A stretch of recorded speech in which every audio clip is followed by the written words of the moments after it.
Good afternoon friends, आज के आबारो एक नतून भिडियो निये आपनादेर सामने चले एसेछि। किछुदिन आगे आपनादेर गिয়েছিলাম আমি লোকনাথ বাবার আশ্রম। লোকনাথ বাবার আশ্রম খুব জাগ্রত আশ্রম, সেই আশ্রমের ভিডিও আপনাদের সঙ্গে শেয়ার করেছিলাম, ভিডিও ভাইরালও হয়েছিল। আজকে এরকমই একটা মন্দিরে যাব আমরা, বীরভূমের যে তারাপীঠ, সেই বীরভূমের তারাপীঠে আপনারা অনেকেই গেছেন, অনেকটা ডিস্টেন্স। আবার সেই তারাপীঠ মন্দির কলকাতার কাছেই বাটানগরে তৈরি করেছে। আপনাদের বাটানগরের যে তারাপীঠ মন্দির, আপনারা যদি এর ভিডিও ক্লিপ বা কোনো রকম ফটো আপনারা এই মন্দিরের বা প্রতিমার আপনারা দেখেন, কোনোভাবেই আপনারা চট করে ধরে নিতে পারবেন না যে এটা বীরভূমের তারাপীঠ না বাটানগরের তারাপীঠ। মানে নিশ্চয়ই একটা মায়ের আশীর্বাদ ছিল, সেই কারণেই বাটানগরের এই পুজো কমিটি বা এই কমিটি মেম্বাররা বাটানগরের এই একটা মানে আশ্চর্য জিনিস আমাদের উপহার দিয়েছেন। সেই মন্দির প্রতিমা, আপনাদের পুজো কীভাবে আসতে হবে, প্রত্যেকটা জিনিস আপনাদের সঙ্গে শেয়ার করব আজকে। আশা করছি খুব ভালো লাগবে। আপনাদের আমি একবার অন্তত রিকোয়েস্ট করব, আপনারা এই বাটানগরের যে তারাপীঠ, এই তারাপীঠে অবশ্যই আসুন। সন্ধ্যেবেলার যখন আরতি হয় মায়ের সামনে, তখন আপনার মনে হবে আপনি তারাপীঠেই বসে আছেন। তো অবশ্যই এই মন্দিরে আসার জন্য আপনাদের রিকোয়েস্ট রইল, অবশ্যই একবার এই বাটানগরের তারাপীঠে আসবেন। কখন মন্দির খোলে, কখন বন্ধ হয়, কখন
মন্দিরের সন্ধ্যা আরতি থেকে শুরু করে পুজোর পুরো ব্যাপারটাই আপনাদের সঙ্গে শেয়ার করব।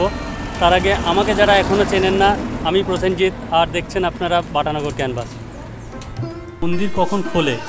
মন্দির এটি সকাল 6টা থেকে খোলে, মায়ের ভোগ হয় 12টা থেকে 1টা এরকম মধ্যে, এবং 1:30টার মধ্যে মোটামুটি মন্দির বন্ধ হয়ে যায়। বিশেষ তিথি যখন থাকে বা বিশেষ পুজো যখন হয় বা বিশেষ যখন ভোগ যখন হয় বেশি পরিমাণ বা মানুষ যখন এরকম অবস্থায়, তখন মন্দির আর একটু হয়তো 1 ঘন্টা কি এক্সটেন্ড হতে পারে, একটু মন্দির বন্ধ টাইমটা একটু বাড়তে পারে। ছাড়া বিকেলের দিকে 4:30 4টের মধ্যে খুলে যায়, এবং সন্ধ্যাবেলাতে মায়ের শিলামূর্তি যেটি আছে, প্রস্তর মূর্তি যেটি, সেটি সাধারণ মানুষ দর্শন করেন, এবং তারপর ওই রাত্রিবেলা 9টা 9:30 দিকে বন্ধ হয়ে যায়। আচ্ছা, পরের দিনকে ভোর 6টা থেকে আচ্ছা, ঠিক আছে। পূজা সারাদিনই মায়ের পূজা চলছে, বিভিন্ন সব ভক্তরা আসছেন, পূজা দিচ্ছেন।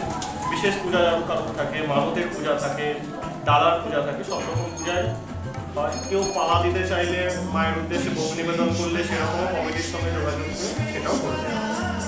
আচ্ছা, এখানে সন্ধ্যা আরতি কখন হয়? সন্ধ্যা আরতি মোটামুটি ওই 6:30 থেকে 7টার মধ্যে প্রত্যেক দিন। আচ্ছা, যেমন আজকেও হবে তাই? হ্যাঁ, আজকেও হবে। এছাড়া সকালবেলাতে যখন মন্দির খোলা হয়, মায়ের স্নান হওয়ার পর এক দফা মায়ের পূজা হয় এবং তারপর একটি আরতি হয়। আবার যখন দুপুরবেলা ভোগ হয়, ভোগের সময় তো ভেতরে থাকতে পারে না, সব বাইরে থাকে। ভোগ হওয়ার পর যখন মন্দির খোলা হয় তারপর একটি ভোগ আরতি হয় এবং ভোগ আরতির পর যদি কেউ পুষ্পাঞ্জলি দিতে চায়, কারো যদি পুজো করানো থাকে ডালা ইত্যাদি হয়, বন্ধ হয়। আবার সন্ধ্যাবেলায় সন্ধ্যা হয়। মানে মোট দিনে 3বার করে আরতি হয়। আচ্ছা আচ্ছা, ঠিক আছে। তারামা হচ্ছেন আমাদের দ্বিতীয় মহাবিদ্যা। প্রথম মহাবিদ্যা হচ্ছে কালীর পরই তারা মায়ের স্থান। তারামা তন্ত্র মতে পূজিতা হয়। এইখানে তন্ত্র মতেই কিন্তু মায়ের আরাধনা কিন্তু হয়ে থাকে। সম্পূর্ণ তন্ত্র মতে কিন্তু মায়ের এখানে আরাধনা হয়ে থাকে, শাস্ত্র মতে বলা হয়। এবং যারা এখানে পূজা করেন তারা সকলেই অভিষিক্ত, তন্ত্রোক্ত অভিষিক্ত এবং পূর্ণ বিরাচারে এখানে মায়ের আরাধনা। মৎস্য মাংস সহযোগে মায়ের মহাপ্রসাদ হয়। বহু লোকে মায়ের মহাপ্রসাদ গ্রহণ করে। আজও যেমন হয়েছিল, বহু মানুষে সেই মায়ের প্রসাদ গ্রহণ করেছে মৎস্য মাংস সহযোগে। এটি বিশেষত্ব। বিশেষত্ব হচ্ছে যে এইখানে যে মায়ের এই একটি বিশেষ শিলামূর্তি আছে এবং এইখানে যন্ত্রময়ী ভগবতী আছেন, যেটি সচরাচর অন্য কোথাও দেখা যায় না। এখানে মায়ের বিগ্রহের এখানেই একটি যন্ত্রে ভগবতীর নিত্য আরাধনা হয়ে থাকে। আচ্ছা, এটি হচ্ছে এখানকার বিশেষ। এবং এই যন্ত্র কিন্তু সাধারণত দেখতে পায় না, একমাত্র পৌর সাধক ছাড়া। যিনি যন্ত্রের সেবা করেন, মাতৃ যন্ত্রে যিনি পূজা করেন, তিনি কেবলমাত্র এদিকে তা দেখতে পান। আচ্ছা, এটি হচ্ছে এখানকার বিশেষত্ব। আচ্ছা, ঠিক আছে।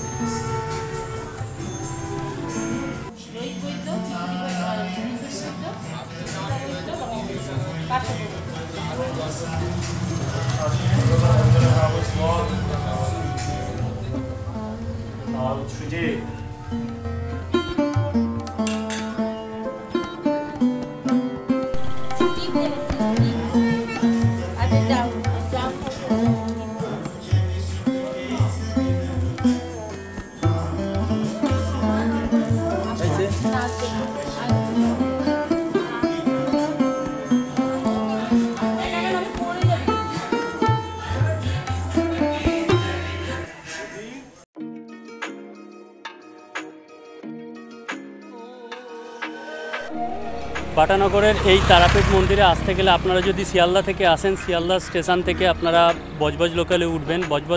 বজবজ স্টেশনের আগে স্টেশন হচ্ছে নুঙ্গি স্টেশন।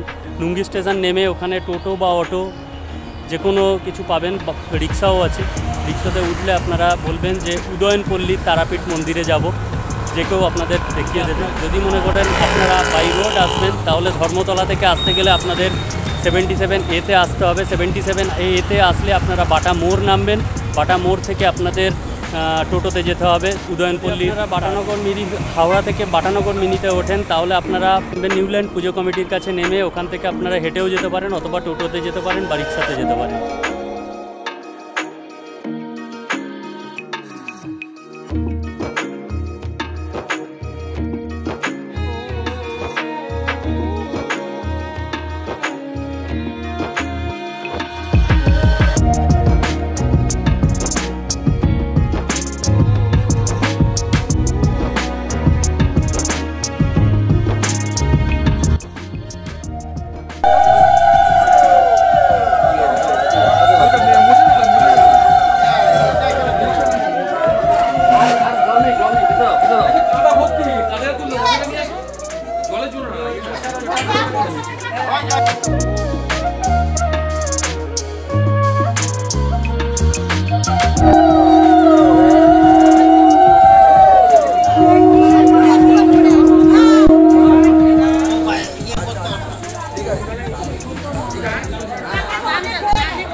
নানা জায়গা থেকে ভক্তরা মাথায় করে মায়ের শীতল ভোগ নিয়ে আসেন পুজো দেওয়ার জন্য। এখানে সন্ধ্যাবেলার যে পরিবেশ, সেটা আপনারা না আসলে বুঝতে পারবেন না কতটাই মানে সুন্দর একটা পরিবেশ তৈরি হয়, সবই মায়ের জন্য।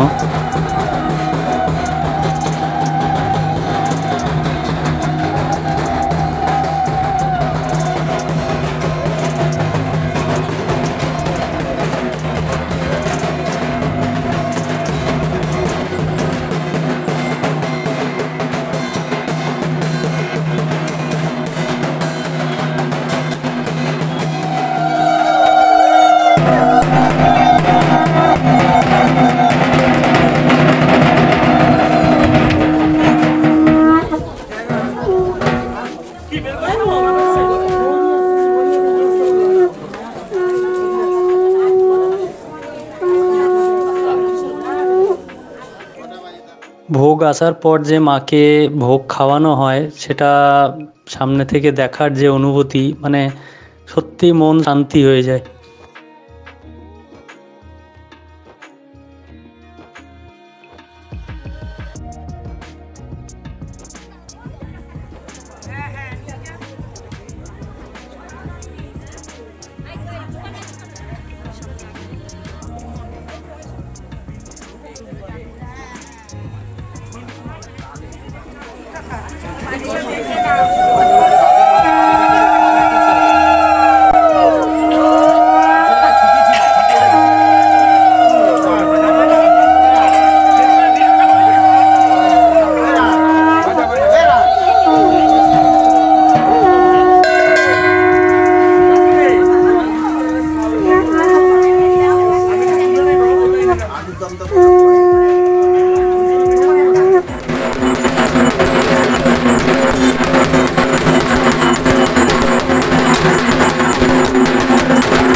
ভোগ খাওয়ানোর পর যে সন্ধ্যা আরতি, সেই সন্ধ্যা আরতি শুরু হয়, এটা বেশ কিছুক্ষণ চলে। এই সন্ধ্যা আরতি দেখার পর আপনার মনে হবে ইনি সত্যি তারাপীঠ মন্দিরে বসে আছেন।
সন্ধ্যা আরতি শেষ হওয়ার পর শিলামূর্তি দর্শনের জন্য লাইন দিতে হয়।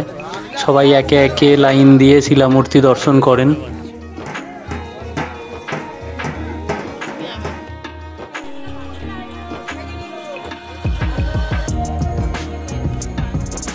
শিলামূর্তি দর্শন হওয়ার পর তারপর ভোগ বিতরণ চলে।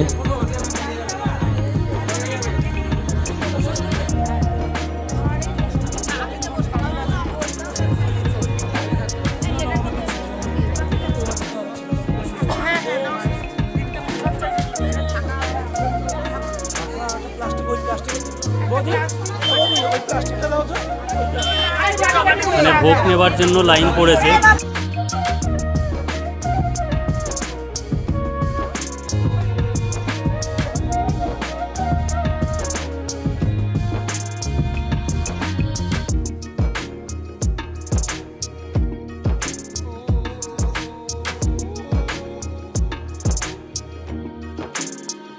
এইমাত্র আমি মন্দির থেকে ফিরলাম। আপনাদের ম্যাক্সিমাম জিনিসটা বাটানগর তারাপীঠ মন্দিরের পুজো, আরতি, ভোগ বিতরণ এগুলো পুরো জিনিসটাই আপনাদের সঙ্গে শেয়ার করেছি। তবে আপনাদের একটাই কথা বলবো, আপনারা হয়তো বীরভূমের তারাপীঠ গিয়েছেন, আমি রিকোয়েস্ট করব আপনারা একবার অন্তত বাটানগরের এই তারাপীঠ মন্দিরে আসবেন, রিকোয়েস্ট করব। আমি আপনাদের চ্যালেঞ্জ করে বলতে পারি, আপনারা কন্টিনিউ মায়ের চোখের দিকে তাকিয়ে থাকতে পারবেন না, চোখ সরাতে হবেই, আপনাদের সঙ্গে চ্যালেঞ্জ রইল। আমি ওখানে গিয়ে ফিল করতে পেরেছি যে মা ওখানে আছেন। আপনারা যদি একবার যান, আপনারা নিজেরাও টের পাবেন যে মা ওখানে আছেন। তারাপীঠ তো আপনারা গিয়েছেন, তারাপীঠে অনেক ভিড়, অনেক দূরত্বর কারণেও যেতে পারে না সবাই, বা যাওয়াটাও অনেকটা ভিড় থাকে, ভিআইপি লাইনের ব্যাপার থাকে। কিন্তু এখানে আপনারা যে মায়ের কাছে বসে পুজো দিতে পারবেন আর তার সঙ্গে তারাপীঠের মতোই ফিল করতে পারবেন, সেটা এখানে আসলে তবেই বুঝতে পারবেন। আপনাদের কাছে রিকোয়েস্ট, অবশ্যই একবার তারাপীঠ মন্দির মানে আমাদের বাটানগর তারাপীঠ মন্দিরে একবার ঘুরে যাবেন। আমার কথায় আমি বলছি, এটা আপনারা বিশ্বাস করবেনই, আমি যেটা বলছি সেটা হবে। ইভেন আমার সঙ্গে মন্দিরে যাওয়ার আগে পর্যন্ত আমার সঙ্গেও অলৌকিক কিছু ঘটনা ঘটেছে, সেগুলো মানে মা আমার পরীক্ষা নিয়েছেন, আমি যাতে যেতে পারি কি না সেটা দেখেছেন। কখনো বাইকের তেল শেষ হয়ে গেছে, যেটা আমার হওয়ার ছিল না, বা কখনো বৃষ্টি এসছে, এগুলো হওয়ার পরেও আমি মন্দিরে পৌঁছেছি আর মায়ের দর্শন পেয়েছি।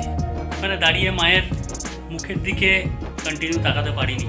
আর একটা জিনিস ছিল, দুপুরে একটা অন্য ভোগ ছিল, সেটা দুপুরবেলাই হয়েছে, সেটা আজকে পূর্ণিমার জন্য শীতল ভোগের ব্যাপার একটা সন্ধ্যাবেলা ছিল আজকে, যেহেতু আজকে পূর্ণিমার ব্যাপার একটা রয়েছে। সেই জিনিসগুলো পুরোটাই আপনাদের সঙ্গে শেয়ার করেছি। মন্দিরের যাবতীয় পুজো, আরতি, ভোগ বিতরণ সব কিছু আপনাদের সঙ্গে শেয়ার করলাম। আশা করছি আপনারা একবার অন্তত এখানে আসবেন। এখানে কিভাবে আসতে হবে সেগুলোও আমি আপনাদের সঙ্গে শেয়ার করেছি।